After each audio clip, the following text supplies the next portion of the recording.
Ahojte priatelia, dnes si spoločne posvietime na druhú sériu The Last of Us. A úprimne, toto video nebude len recenzia, bude to výkrik fanúšika, ktorý miloval prvú sériu a ktorý má teraz pocit, že ho nechali stáť v daždi. Ak máte radi diskusie o seriáloch, poprosím vás o odber, like a samozrejme píšte do komentárov, čo si myslíte vy. Poďme na to.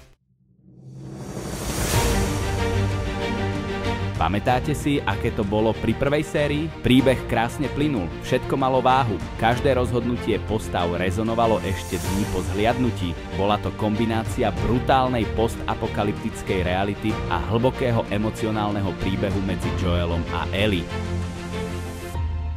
No v druhej sérii to už celé pôsobí, ako by scenáristi len hádzali nápady na tabuľu a dúfali, že niečo ostane prilepené.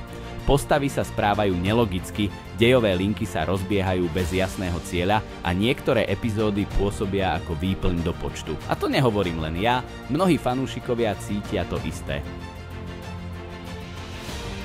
Ellie bola v prvej sérii úžasná, vtipná, tvrdohlavá, ale hlboká.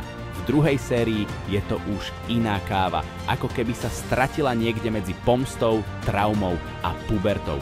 Jej rozhodnutia sú často impulzívne, nelogické a hlavne úplne odpojené od diváka. Ja osobne som si k nej nedokázal vytvoriť taký vzťah ako predtým.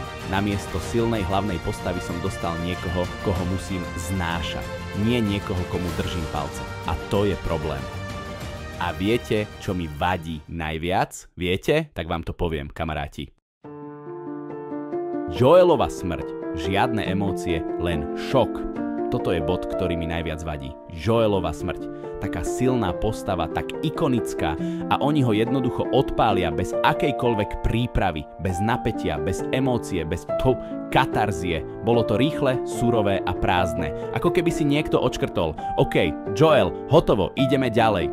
Chápem, že tvorcovia chceli šokovať, ale šok nie je to isté ako kvalitné rozprávanie príbehu. Keby tá smrť prišla neskôr, keď by bola pripravená pôda, mohlo to byť devastujúce. Ale takto len bezduché násilie.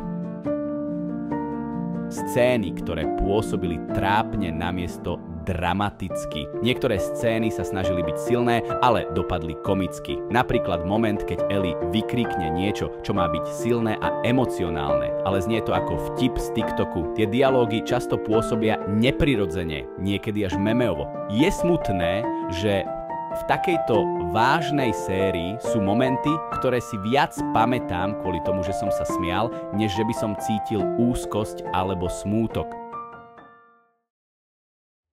Seriál začal zavádzať nové postavy. Niektoré z nich boli potenciálne zaujímavé, ale nedostali čas na to, aby sa rozvinuli.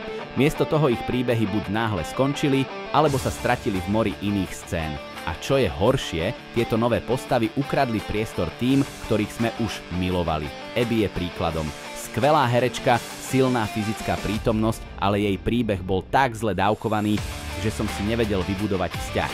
A keď si k niekomu nevybuduješ vzťah, tak ťa jeho rozhodnutia nezaujímajú. Ani jeho bolesť.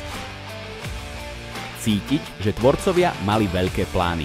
Chceli ukázať morálnu šedú zónu, rozpracovať traumy a pomstu, ale výsledok je rozdrobený. Jednotlivé línie sa navzájom nerímujú. Miesto epickej drámy dostávame rozbitý mozaikový príbeh, kde si musíš domýšľať, čo vlastne chceli povedať. V prvej sérii to bolo jasné. V druhej je to ako keď ti niekto povie pointu vtipu bez toho, aby najprv povedal vtip.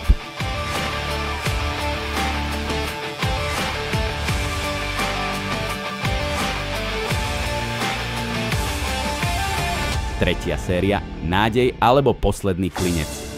Séria bola predĺžená a my vieme, že príde Abby ako hlavná postava. Otázka však je, dokážu tvorcovia napraviť chyby, alebo sa ešte viac vzdialia od toho, čo robilo prvú sériu výnimočnou? Ja osobne dúfam, že sa spamätajú, že si prečítajú spätnú väzbu a že sa znovu zamerajú na kvalitu, nie na šokovanie. A to je všetko, priatelia. Ak ste to dopozerali až sem, veľmi si to vážim. Toto video som robil ako fanúšik, nie ako kritik. Ako niekto, komu na príbehu The Last of Us skutočne záleží. Ak sa vám páčilo, budem rád za like, komentár aj odber. Píšte mi dolu, ako ste vnímali druhú sériu vy. Ďakujem za pozornosť a vidíme sa pri ďalšom videu.